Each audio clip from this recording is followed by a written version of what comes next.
In Ayabagata, this early morning, people can arahora. The information, Hana, what is this early morning? Kahababe shop or even Akuriana shop, without notice, cover everything, come and go here. That is to tell you that now one day in Lagos, you can hear with the Wunjagi, I bet demolition and Wunjagi, Hura. Once you again have and the money.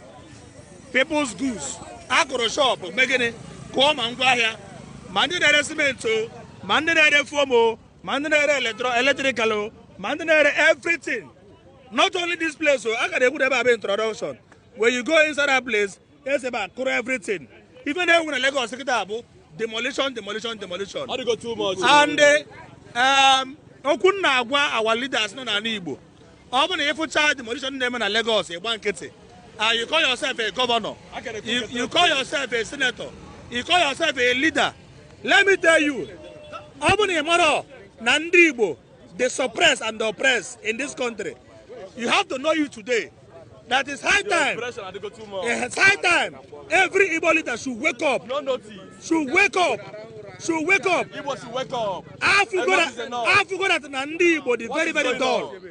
Nandi Igbo is very, very dull. Leaders had a dull. They are governor of the dull. They are senator of the dull. So once you are dull, your enemy can climb over you and do whatever they want to do. Look at it. Look at it here. Natu. In Canada, Lagos Island, it took us everywhere. And no notice.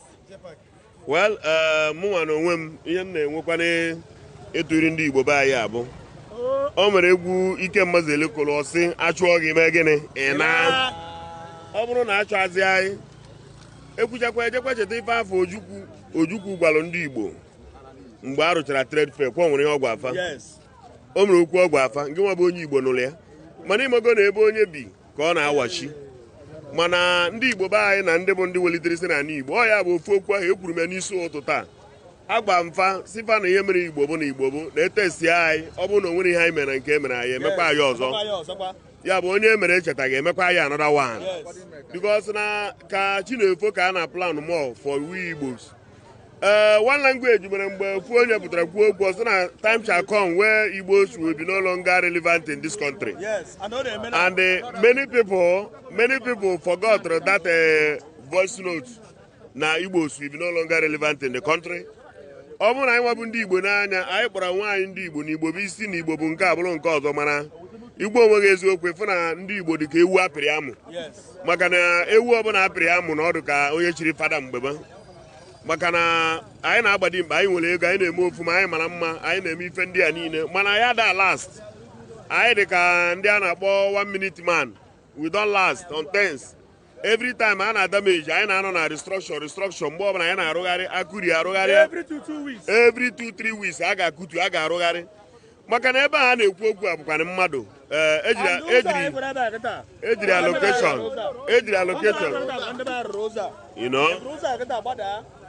So my point ebe a bụ ndị Igbo be anyị ọ bụrụ na attack ihe mebere anyị na ọrụ Igbo Lagos a na-akpata ego na Lagos bụ eziokwu mana nke na-atọ na Lagos na-akarịzikwa nke anyị na-afụ anya maka anyị na-akpata ego ebe a mana ego nke na-efunarị anyị na-adị modern nke anyị na-akpata ihe o nwere ihe nwere ịgbakwa ndị na-ebe a maka ya na-ajụ kedu nkasi obi o nwere nkasi obi a na-enye onye ngwa ahịa mebiri abụghị esi agbakwa n'isi maka na nkasi obi elu nkasi obi anị mbido n'isi na-efi alụ mmadụ ọbụla megidere wee standigo mana ịgwa onye abịa bidokwa n'isi ọ na-adị ka ebe di na nwunye dị n'ime ụlọ na-eme lọv emego ụzọ n'ike ọ na-ada amụ mana ọ gaghị emebe na ama mmalitekwa ọzọ biko ndị Igbo be anyị o ruo na mgbe unu ga-eji aka unu mara ihe unu mere onwe unu ọ bụ na ọ dịbeghị unu clear that now we are not one. I nwere 3 ethnic group in Nigeria, Igbo, Hausa and Yoruba, and in 1914 came in amalgamation West Nine chapter 1 when I judge just Kedika onye na-asụ Yoruba na onye na-asụ Hausa na onye na-asụ Igbo, they don't understand it themselves. Ka ga-esi abụrụ one. Our culture is different from Yoruba culture. Yoruba culture is different from Hausa culture. Hausa culture is different from Igbo culture. And you people say na Igbo one. Okay, fine, all right, fine and good. We are one, but let us do something in accordingly. Let's do things in accordingly. If we are one, if you treat Mr. A well, try and treat Mr. B well. The same thing applicable to Mr. C. Now, Even in Lagos, even a demolition. People are not there, but say, Igbo, go and develop your land, go and develop your land. They are right. They are very, very right to tell us to go and develop our land. But the problem is, say, when Nigeria allow Igbo to go, you cannot tell me that now, Igbo people in Abuja, they are developing Abuja. It's only Igbo people now for Nigeria as one Nigeria. Igbo people are developing every corner of Nigeria, but they are being suppressed and oppressed.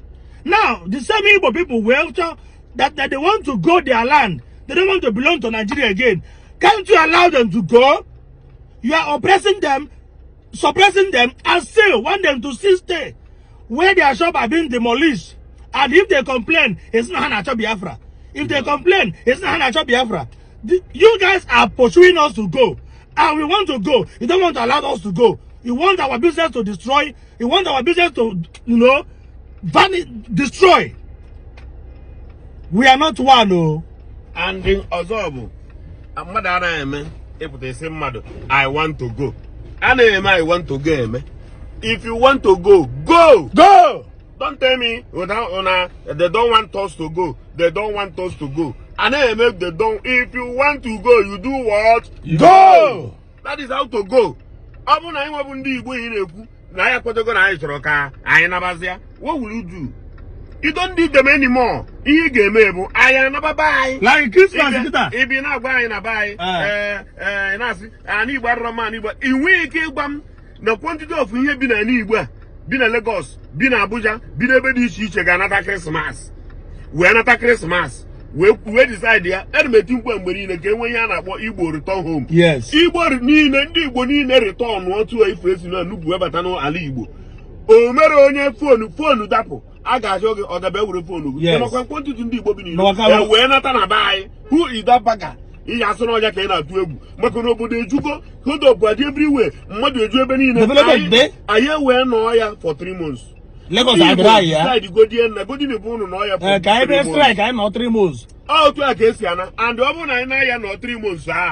One day he will go Lago. Yes. I ever seen I ever come back. I go this country. Yes, now.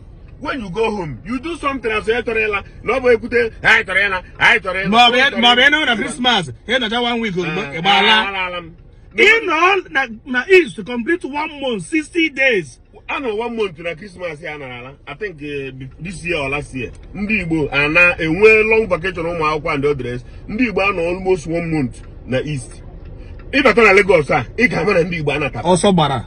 Can you open a bomb no that movement in a push? Why and Igbo decided we are going? We are going home. Everybody decided Allah 3 months.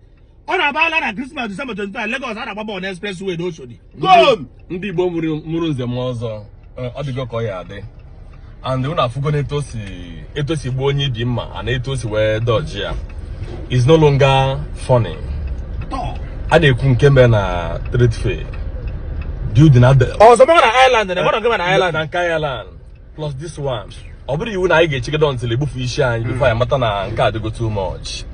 Now, only had a make them to push it to the wall. One day, I saw the Gijisi Gabije.